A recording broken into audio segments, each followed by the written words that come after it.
नमस्कार मैत्रिणींनो, good morning. तर आज खूप दिवसांनी मी ह्यांच्यासोबत चक्कर मारायला गेलते सकाळी सकाळी. तर मी पूर्ण काही राऊंड मारला नाही. म्हटलं खूप दिवसानं चालले, उगाच पाय दुखायचे म्हणून अर्ध्यातूनच वापस आलेले. हे गेलते पूर्ण राऊंड मारून आले ते.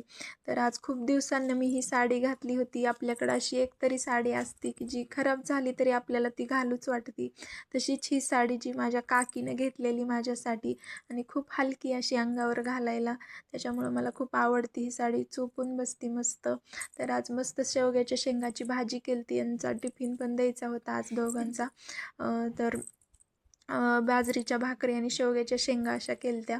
तर आज वेणूला खूप दिवसांनी मी डोळ्याला काजळ घातलं होतं, आणि काजळ्या बैल बघा कसं मस्त दिसतोय. तर एक दोन रील शूट करा म्हटलं, हे टॉय घेतलंय तर. पण वेणूनं काही नीट व्यवस्थित करूनच दिलं नाही, तर तो आम्ही प्लॅन नंतर कॅन्सल केला शेवटी कंटाळून. तर रजतच्या शाळेचा टाईम झाला तर मैत्रिणीसोबत शाळेत आणायला गेले रजतला.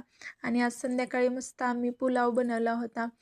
वाटाणे मस्त आता फ्रेश यायलेत मार्केटमध्ये, तर म्हटलं पुलाव बनवावा. तर छान पुलाव झालता आणि खूप आम्ही सगळ्यांनी एन्जॉय केला पुलाव. आणि असं संपला आमचा आजचा पूर्ण दिवस. भेटूयात उद्याच्या मिनी ब्लॉगमध्ये. तोपर्यंत बाय.